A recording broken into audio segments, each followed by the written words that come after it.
تاریخ کے عظیم ترین دنوں میں سے ایک دن 6 سپتمبر کا دن تھا۔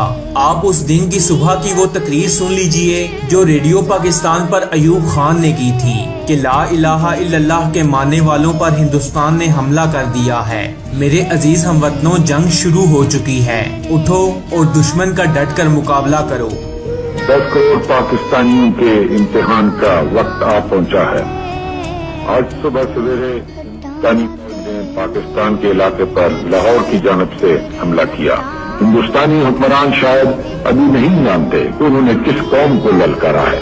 آپ یقین کریں کہ پاکستان کی پوری قوم نعرہ تکبیر لگاتی ہوئی سڑکوں پر نکل آئی تھی۔ ہندوستان نے 6 سپتمبر کی صبح فجر سے تھوڑی دیر پہلے لاہور شہر پر حملہ کیا اور انڈیا کے جرنیلوں نے بڑک ماری تھی کہ ہم لاہور کے جم خانے میں بیٹھ کر شراب پیئیں گے اور بدماشی کی محفل سجائیں گے۔ آپ دشمن کی طاقت کا اندازہ لگائیں کہ انڈیا پاکستان سے 6 گنا بڑا ہے، آرمی کے لحاظ سے بھی اور اسلحے میں بھی۔ انڈیا کے ایک حملے میں 500 ٹینکس استعمال کیے جاتے تھے۔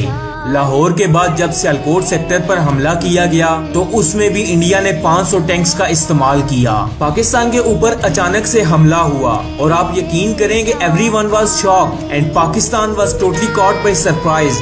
دوستو، کیا آپ جانتے ہیں کہ کیوں ہم 6 سپتمبر اتنے ایموشنل اور جذبے سے مناتے ہیں؟ 6 سپتمبر 1965 کو ایسے واقعات رونما ہوئے جن کو سن کر یقیناً آپ کا ایمان تازہ ہو جائے گا۔ پوری دنیا کی فوج میں پاکستان کی فوج واحد ایک ایسی فوج ہے جس میں 1965 کی جنگ میں آفیسرز کیجویلٹیز سب سے زیادہ ہوئی، اس لیے کہ پاکستانی آفیسر آگے بڑھ کر لیڈ کرتے ہیں۔ دوستو، پاکستان کے پاس ایک سب میرین تھی جس کا نام غازی تھا اور اس سب میرین نے سمندر کے اندر دشمن کا ناکہ بند کیا ہوا تھا اور انڈیا میں اتنی ہمت نہیں تھی کہ سمندر کے اندر ہماری حدود کراس کر سکتا۔ جب سیالکوٹ میں جنگ شروع ہوئی، ایک سیکٹر میں توپوں کی ضرورت پڑی۔ اس سیکٹر میں فرنٹ لائن پر پیدل فوج تھی جن پر ٹینکوں کا دباؤ بہت زیادہ تھا اور ہماری توپوں کی آخری حد سے بھی زیادہ 3-4 کلومیٹر آگے تک دشمن کے ٹینکوں کی پوزیشن تھی اور فرنٹ لائن سولجرز کی مدد مانگنے کے بعد جب حساب لگایا گیا تو ہماری توپوں کے گولے دشمن کے ٹینکوں تک پہنچ ہی نہیں پا رہے تھے اور صورتحال یہ تھی کہ اگر اس وقت فرنٹ لائن کی فوج کو مدد نہ دی جاتی تو سیالکوٹ شہر کے اس پورے سیکٹر پر دشمن قبضہ کر لیتا۔ دوستو، جب کسی توپ میں سے گولہ فائر کیا جاتا ہے تو وہ اپنی آخری حد تک پہنچنے میں 2 سے 3 منٹ لیتا ہے۔ بتایا جاتا ہے کہ اللہ کے توکل پر جب دشمن کے ٹینکوں کی طرف منہ کر کے فائر کیا گیا تو ناقابل یقینی طور پر ٹھیک 3 منٹ کے بعد فرنٹ لائن پر موجود فوجیوں کی طرف سے وائرلیس پر نعرہ تکبیر کی آوازیں آنے لگ گئیں کہ گولے بالکل ٹھیک نشانوں پر دشمن کے ٹینکوں کے بیچ میں گر رہے تھے۔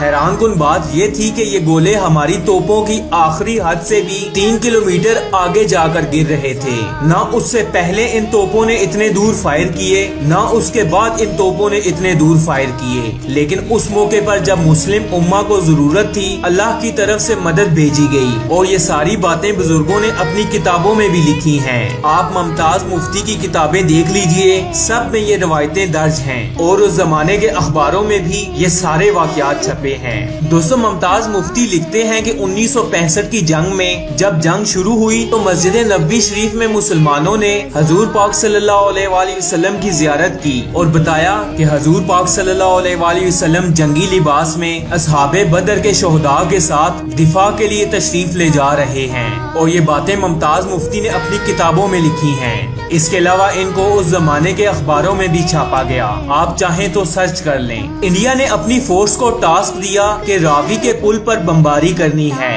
تو جو پائلٹ بمباری کرنے آیا تھا اس کا طیارہ گر گیا اور وہ پائلٹ پکڑا گیا۔ جب اس سے پوچھا گیا کہ پل تو تمہارے سامنے تھا، تم نے بمباری کیوں نہیں کی، تو اس نے کہا کہ ہمیں بتایا گیا تھا کہ وہاں ایک پل ہے لیکن یہاں تو 6 پل نظر آ رہے تھے۔ یہ باتیں دشمن کے سپاہیوں نے بتائی ہیں جن کو گرفتار کیا گیا۔ آپ یقین کریں کہ دشمن کے سپاہی پوچھتے تھے کہ آپ کی وہ گھوڑوں والی فوج کون تھی جن کے سفید لباس تھے اور ان کی تلواروں سے شعلے نکلتے تھے۔ انڈیا کے پائلٹس نے یہ باتیں کہیں کہ ہم بم گراتے تھے لیکن وہ پھٹتے نہیں تھے۔ راولپنڈی کے قریب 40 بم پھینکے گئے لیکن صرف 4 یا 5 پھٹے، وہ بھی ویران علاقوں پر۔ 1965 کی جنگ میں اللہ کی طرف سے غیبی مدد آئی تھی۔ اللہ قرآن میں فرماتا ہے کہ میں نے 1000 ملائکہ نازل کیے ہیں، اور یہ بات صرف 1400 سال پہلے تک موجود نہیں ہے۔ جب بھی مسلمان اللہ اور رسول کے نام پر کھڑے ہوں گے تو اللہ کی مدد اپنے نیک بندوں کے لیے ضرور بھیجی جائے گی، جس کی سب سے بڑی مثال 1965 کی جنگ ہے۔ دوستوں، میں آپ کو 1965 کی ایک اور بات بتاؤں جو شاید کتابوں میں درج نہ ہو۔ جنگ کے دوران انڈین کمانڈرز نے اپنے سپاہیوں کا حوصلہ بڑھاتے ہوئے نعرہ لگایا کہ لاہور صرف 2 کلومیٹر دور رہ گیا ہے، تھوڑی ہمت اور کرو، لیکن حقیقت میں لاہور انڈیا سے 14 میل دور تھا۔ پاکستانی سپاہی انڈیا کے آگے دیوار بن کر کھڑے تھے۔ جوانوں نے دشمن کے ٹینکوں کو روکنے کے لیے اپنے آپ کو ان کے سامنے ڈال دیا تھا اور اپنے سینے کے ساتھ بارود باندھ کر ٹینکوں کے نیچے گھس جاتے تھے۔ اس دوران وائرلیس پر جب ہمارے ایک آفیسر نے سنا کہ دشمن کا جنرل اپنے سپاہیوں سے یہ کہہ رہا ہے کہ لاہور صرف 3 یا 4 کلومیٹر دور ہے، تو اسی وقت وہ زخمی آفیسر اپنے مورچے سے نکلا اور سڑک کے کنارے لگے ہوئے کتبے کو اکھاڑا جس پر لکھا تھا لاہور 14 میل۔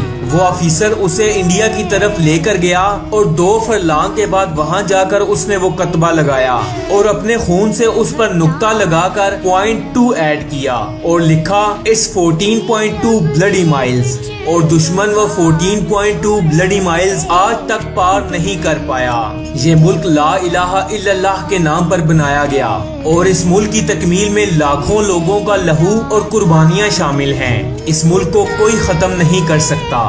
Once a legend said, "There is no power on earth can undo Pakistan."